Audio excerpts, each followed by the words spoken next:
दोस्तों, आज हम पैसों के बारे में बात करने जा रहे हैं। मैं आपको मुख्य रूप से रिच डैड पुअर डैड की बुक के बारे में बताऊंगा।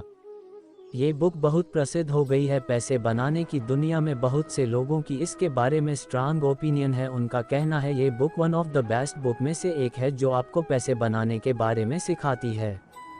कुछ लोगों को ये बुक बहुत बेकार लगी। उनका मानना है कि इस बुक में कोई कंटेंट नहीं है। आज मैं आपको बताऊंगा कौन सी मैंने महत्वपूर्ण बातों को इस बुक से लिया है जो आपको अमीर बनाने में सहयोग कर सकती है। मैं आपको एक बार जरूर कहूंगा, आप इस बुक को पढ़िए और अपने से समझ लीजिए। इस बुक का नाम ऐसे आया जो इस बुक के ऑथर है Robert T Kiyosaki. Robert had two dads metaphorically, एक उसके फादर गरीब थे और उसके दोस्त के फादर जो हवाई के one of the richest man में से एक थे। इस बुक का पॉइंट यह है, हम में से ज़्यादातर लोग फाइनेंशियल एजुकेशन उन लोगों से सीखते हैं जिनके पास खुद के पैसे नहीं होते। मैं काफ़ी देख चुका हूँ, दुनिया में गरीब लोग अपनी फाइनेंशियल एडवाइस देते रहते हैं, ऐसे बताते जैसे उन्हें सब पता है। मेन पॉइंट इस बात का ये है, अगर आप किसी ऐसे आदमी की बात सुने जो साल में 5 लाख कमाता है तो उसकी एडवाइस की कीमत भी उतनी ही होगी, और यदि आप एक ऐसे आदमी की एडवाइस लोगे जो 1 महीने में 1 करोड़ कमाता है तो उसके एडवाइस की कीमत भी उतनी ही होगी। रॉबर्ट कियोसाकी बहुत लकी थे, उन्हें दोनों तरह के लोग अपनी लाइफ में मिले, इसलिए उन्होंने हमें बताया दोनों तरह के लोगों में डिफरेंस क्या है।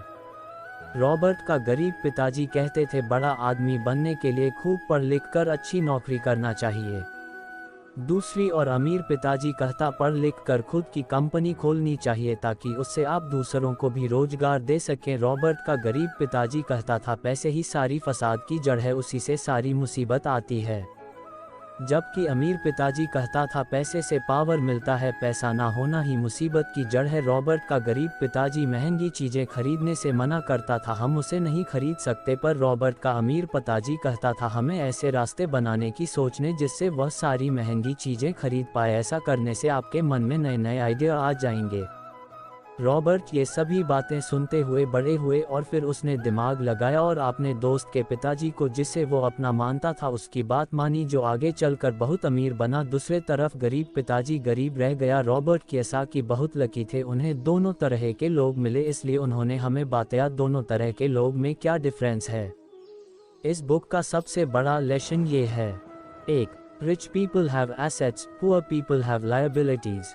अमीर लोग एसेट्स खरीदते हैं और गरीब लोग के पास केवल एक्सपेंसेस होते हैं, और मिडिल क्लास लोग के पास लायबिलिटीज खरीदते हैं और वो सोचते हैं ये एसेट्स है। एक उदाहरण देखते हैं। मेरे एक अंकल ने एक घर खरीदा और वो उस घर के रख रखाव के लिए कुछ पैसे खर्च करते थे जिससे उनकी फ्लैट में इलेक्ट्रिसिटी वगैरह चलते रहे। अब बात यह है, उस फ्लाइट में कोई नहीं रहता तो वो ज़बरदस्ती अपने पैसे क्यों वेस्ट कर रहे थे। तो इसी को लायबिलिटीज़ कहते हैं। जब उन्होंने इस बात को समझा कि वो पैसे गंवा रही है तो उन्होंने उस फ्लैट को किराए पर दे दिया, तो उससे उनकी पॉकेट में पैसे आने लगे। इस तरह से उन्होंने उस फ्लैट को लायबिलिटी से एसेट्स में बदल दिया। लायबिलिटीज़ खरीदना हमें अच्छा लगता है, लग्जरी का भी एक लायबिलिटीज़ है जो आपकी पॉकेट से केवल पैसे लेती है। एक नया फ़ोन भी लायबिलिटीज़ होता है। मैं यह नहीं कहता आपको अपने सारे एक्सपेंशन और लायबिलिटीज़ ख़त्म करने होंगे, पर हमारा एम ये होना चाहिए कि लायबिलिटीज़ कम करे, एसेट्स को सबसे ज़्यादा बढ़ाएं। एसेट्स को बढ़ाना आजकल डिजिटल इकोनॉमी की वजह से बहुत ज़्यादा आसान होता जा रहा है। अगर आपने कोई बुक लिखी है तो वो भी एक एसेट्स है, अगर आप एक ऐप बनाते हैं तो भी वो एक एसेट्स है, और ये तक एक यूट्यूब चैनल और वेबसाइट भी एक एसेट्स बन गया है। जितने ज़्यादा आप अपनी लाइफ में एसेट्स बढ़ा सकते हो उतना ज़्यादा आप अमीर बनते चले जा सकते हो। 2. इस बुक का दूसरा लेसन ये है कि अमीर लोग पैसे के लिए काम नहीं करते, उनका पैसा उनके लिए काम करता है। Rich don't work for money, it works for them. अगर आपको अमीर बनाना है तो आपको सीखना होगा आपको मनी की पावर कैसे यूज़ करे।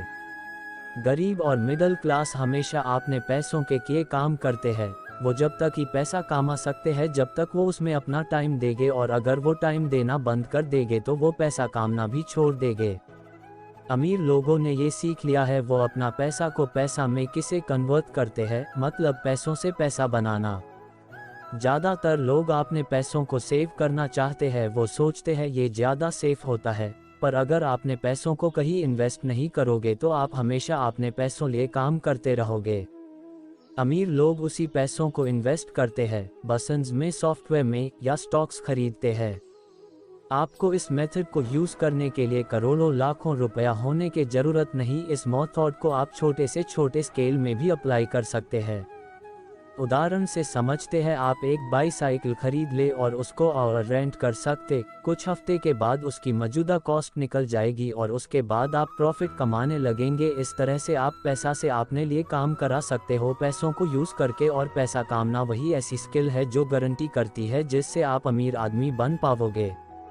3. Acquire many skills. लास्ट में इस बुक से आपको ये बताना चाहूँगा कि आपको जितने स्किल एक्वायर कर सकते हो उतने कर लेना चाहिए। जितने स्किल्स और नॉलेज आपके पास होगे उतनी ही आप पैसा कमा पाओगे। और यह बहुत इंपॉर्टेंट है कि वो प्रैक्टिकल नॉलेज हो, वो किताबी नॉलेज ना हो जिसे आप कहीं अप्लाई नहीं कर सकते हो। इसलिए इस बुक में रॉबर्ट ने हमेशा कहा है, हमें सीखने के लिए काम करना चाहिए, ना कि पैसा कमाने के लिए करना चाहिए। जब आप स्किल और नॉलेज अपनी बढ़ा लोगे तो पैसा अपने आप ही आपके पास आ जाएगा। आप जितने भी यंग हो, अभी आप जितनी नॉलेज बढ़ते जाएंगे उतनी ज़्यादा आपको पावर मिलेगी अपने आप को और ऊपर बढ़ने के लिए। अब मैं इस बुक के पॉइंट ऑफ व्यू से यह कहना चाहता हूँ कि आप लाइफ की सारी लग्जरी मत छोड़ दीजिए। इसका मतलब फ़ोन खरीदना छोड़ दे या गाड़ी खरीदना छोड़ दे, बट एक बहुत इंपॉर्टेंट डेस्टिनेशन है जिस पर हमें ध्यान रखना चाहिए। क्या स्कूल बच्चों को असली ज़िंदगी के लिए तैयार करता है? मेरे मम्मी डैडी कहते थे, मेहनत से पढ़ो और अच्छे नंबर लाओ, क्योंकि ऐसा करोगे तो एक अच्छी तनख्वाह वाली नौकरी मिल जाएगी। उनके जीवन का लक्ष्य यही था कि मेरी बड़ी बहन और मेरी कॉलेज की शिक्षा पूरी हो जाए। उनका मानना था कि अगर कॉलेज की शिक्षा पूरी हो गई तो हम जिंदगी में ज़्यादा कामयाब हो सकेंगे। जब मैंने 1976 में अपना डिप्लोमा हासिल किया, मैं फ्लोरिडा स्टेट यूनिवर्सिटी में अकाउंटिंग में ऑनर्स के साथ ग्रेजुएट हुई और अपनी कक्षा में काफ़ी ऊंचे स्थान पर रही, तो मेरे मम्मी डैडी का लक्ष्य पूरा हो गया था। यह उनकी ज़िंदगी की सबसे बड़ी उपलब्धि थी। मास्टर प्लान के हिसाब से मुझे एक बिग 8 अकाउंटिंग फर्म में नौकरी भी मिल गई। अब मुझे उम्मीद थी एक लंबे करियर और कम उम्र में रिटायरमेंट की। मेरे पति माइकल भी इसी रास्ते पर चले थे। हम दोनों ही बहुत मेहनती परिवारों से आए थे जो बहुत अमीर नहीं थे।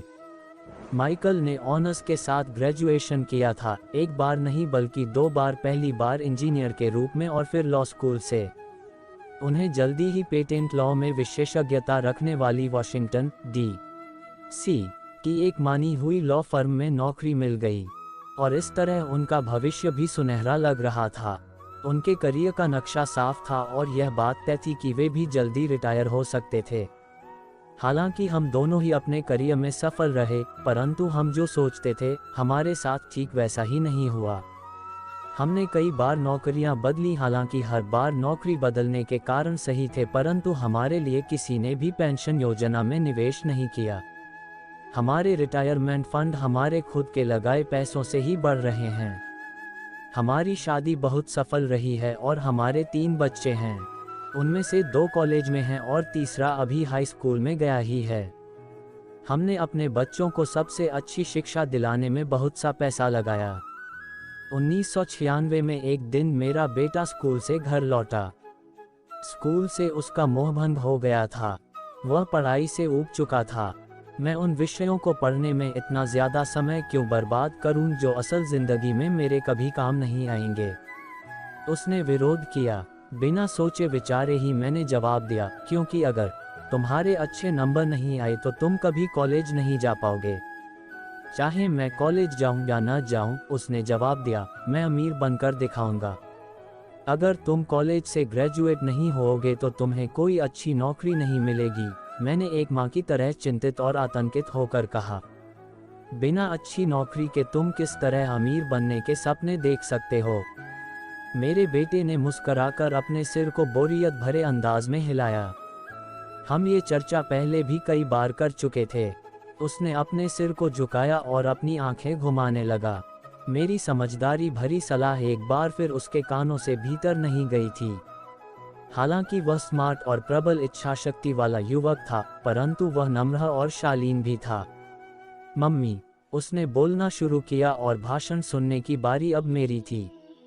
समय के साथ चलिए, अपने चारों तरफ देखिए, सबसे अमीर लोग अपनी शिक्षा के कारण इतने अमीर नहीं बने हैं। माइकल जॉर्डन और मैडोना को देखो, यहाँ तक कि बीच में ही हार्वर्ड छोड़ देने वाले बिल गेट्स ने माइक्रोसॉफ्ट कायम किया। आज वे अमेरिका के सबसे अमीर व्यक्ति हैं और अभी उनकी उम्र भी 30 से 40 के बीच ही है। और उस बेसबॉल पिचर के बारे में तो आपने सुना ही होगा जो हर साल $40 लाख से ज़्यादा कमाता है, जबकि उस पर दिमागी तौर पर कमज़ोर होने का लेबल लगा हुआ है। हम दोनों काफ़ी समय तक चुप रहे। अब मुझे ये समझ में आने लगा था कि मैं अपने बच्चे को वही सलाह दे रही थी जो मेरे माता पिता ने मुझे दी थी। हमारे चारों तरफ की दुनिया बदल रही थी, परंतु हमारी सलाह नहीं बदली थी। अच्छी शिक्षा और अच्छे ग्रेड हासिल करना अब सफलता की गारंटी नहीं रह गए थे और हमारे बच्चों के अलावा ये बात किसी की समझ में नहीं आई थी। मम्मी, उसने आगे कहा, मैं आपकी और डैडी की तरह कड़ी मेहनत नहीं करना चाहता। आपको काफ़ी पैसा मिलता है और हम एक शानदार मकान में रहते हैं जिसमें बहुत से कीमती सामान हैं। अगर मैं आपकी सलाह मानूंगा तो मेरा हाल भी आपकी ही तरह होगा। मुझे भी ज़्यादा मेहनत करनी पड़ेगी ताकि मैं ज़्यादा टैक्स भर सकूं और कर्ज में डूब जाऊं। वैसे भी आज की दुनिया में नौकरी की सुरक्षा बची नहीं है।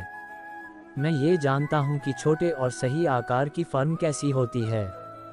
मैं ये भी जानता हूं कि आज के दौर में कॉलेज के स्नातकों को कम तनख्वाह मिलती है, जबकि आपके ज़माने में उन्हें ज़्यादा तनख्वाह मिला करती थी। डॉक्टरों को देखिए, वे अब उतना पैसा नहीं कमाते जितना पहले कभी कमाया करते थे। मैं जानता हूं कि मैं रिटायरमेंट के लिए सामाजिक सुरक्षा या कंपनी पेंशन पर भरोसा नहीं कर सकता। अपने सवालों के मुझे नए जवाब चाहिए। वह सही था, उसे नए जवाब चाहिए थे और मुझे भी।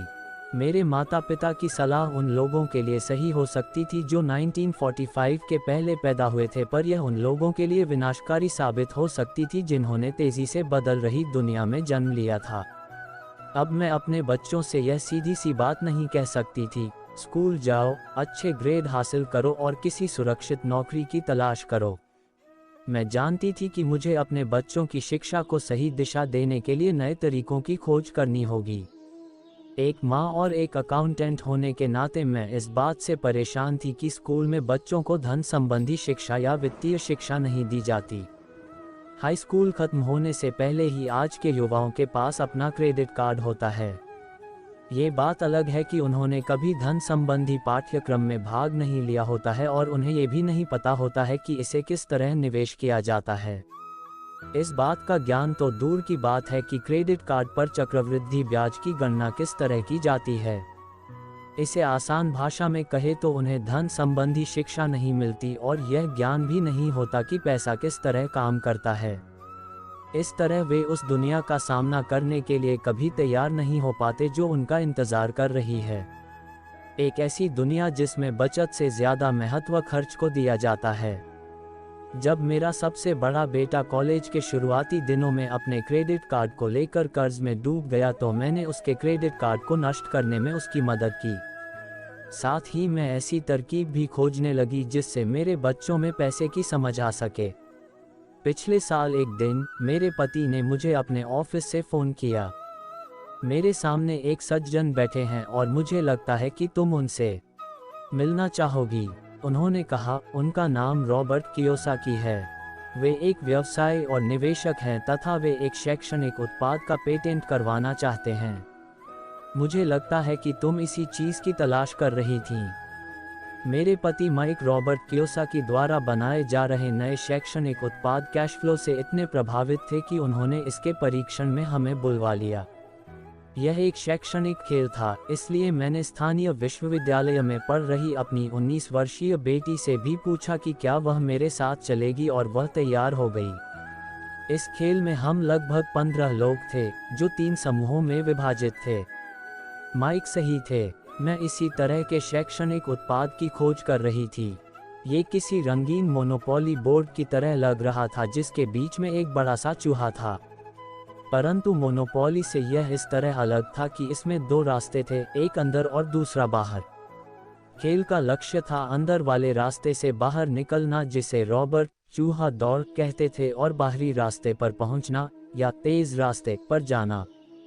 रॉबर्ट के मुताबिक तेज रास्ता हमें ये बताता है कि असल जिंदगी में अमीर लोग किस तरह पैसे का खेल खेलते हैं।